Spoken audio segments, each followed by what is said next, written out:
Assalamualaikum warahmatullahi wabarakatuh. Halo semuanya, perkenalkan nama saya Mesara Alika dari kelas 2023C, Prodi Pendidikan Bahasa dan Sastra Indonesia, Fakultas Keguruan dan Ilmu Pendidikan, Universitas Riau. Di video kali ini, saya akan membahas teori semiotika. Semiotik berasal dari bahasa Yunani yakni simion, yang berarti tanda. Sementara itu, kata semiotika juga dapat merupakan penurunan kata bahasa Inggris yakni semiotis. Nama lain dari semiotika adalah semiologi. Kemudian, apabila dikaji secara terminologis, semiotika dapat didefinisikan sebagai ilmu yang mempelajari tanda. Tanda itu sendiri dianggap sebagai suatu dasar konvensi sosial dan memiliki sesuatu atau makna tertentu. Dalam hal ini, tanda yang dimaksud nantinya dapat menunjukkan pada makna atau sesuatu hal lainnya yang tersembunyi di balik tanda itu sendiri. Dengan kata lain, keberadaan tanda ini nantinya akan mewakili suatu hal yang berkaitan dengan objek tertentu. Semiotika menurut para ahli. Persi menyebutkan ilmu yang dibangunnya semiotika atau semiotics. Bagi Persi yang ahli filsafat dan logika adalah penalaran manusia senantiasa dilakukan lewat tanda. Artinya, manusia dapat bernalar lewat tanda dalam pikirannya. Logika sama dengan semiotika dan semiotika dapat ditetapkan pada segala macam tanda. Yang kedua, Saussure. Menurut Saussure, semiotika adalah tanda sebagai kesatuan dari dua bidang yang tidak dapat dipisahkan seperti halnya selembar kertas, yang artinya sebuah tanda berwujud kata atau gambar yang mempunyai dua aspek yang ditangkap oleh indera kita, yaitu sinafer, bidang penanda atau bentuk, dan aspek lainnya yang disebut sinafet, yaitu bidang petanda, yang dimana semiotika adalah tentang segala sesuatu yang bisa kita amati dengan adanya penanda ataupun petanda.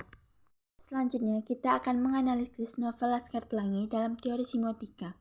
Setting dalam penelitian ini bersifat alami, yakni tempat dan waktunya dilakukan setiap saat dan tidak diberi perlakuan apapun. Data dalam penelitian ini berupa narasi, monolog, dan dialog tokoh. Sumber data dalam penelitian ini berupa novel Laskar Pelangi karya Andrea Hirata. Tanda dalam teori semiotika terdiri tiga. Yang pertama, ikon. Ikon adalah tanda yang mirip dengan objek yang diwakilinya.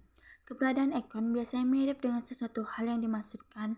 Contohnya, gambar toilet di suatu gedung atau pom bensin, yang berarti di situ adalah tempat toilet. Yang kedua, indeks. Indeks adalah tanda yang memiliki sebab akibat dengan apa yang diwakilinya.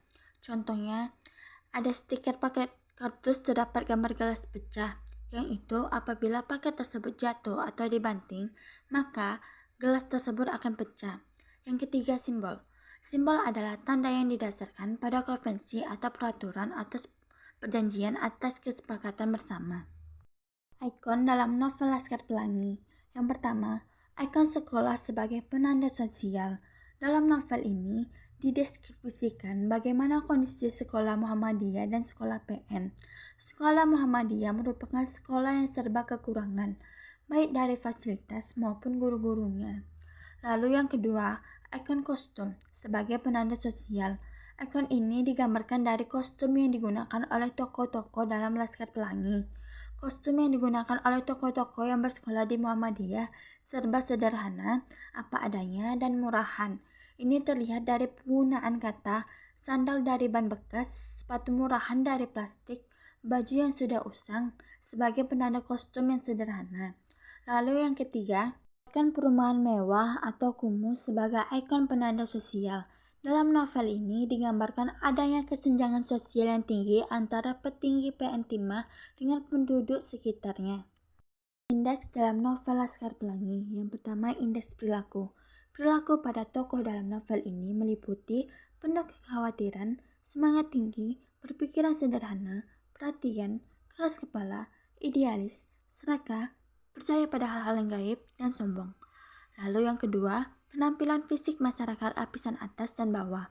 Penampilan fisik para tokoh dalam novel ini merupakan gambaran masyarakat lapisan atas dan lapisan bawah. Penampilan fisik digambarkan dengan penampilan yang anggun, terawat, lugu, sederhana, dan apa adanya. Lalu yang ketiga, indeks pekerjaan tokoh.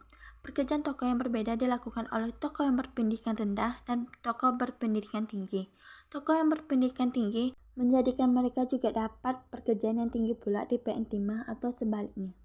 Simbol dalam novel Laskar Pelangi, tokoh Lintang sebagai simbol yang ulet dan cerdas, Ikal sebagai simbol tokoh yang ulet dan simbol jatuh cinta, Trapani, Lintang, dan Tuk Bayuntula sebagai simbol kecerdasan, ketampanan, dan kesaktian, PN Timah sebagai simbol ketidakadilan dan kekayaan, tokoh Laskar Pelangi sebagai simbol persahabatan, lalu Mahar dan Flo sebagai simbol pengorbanan.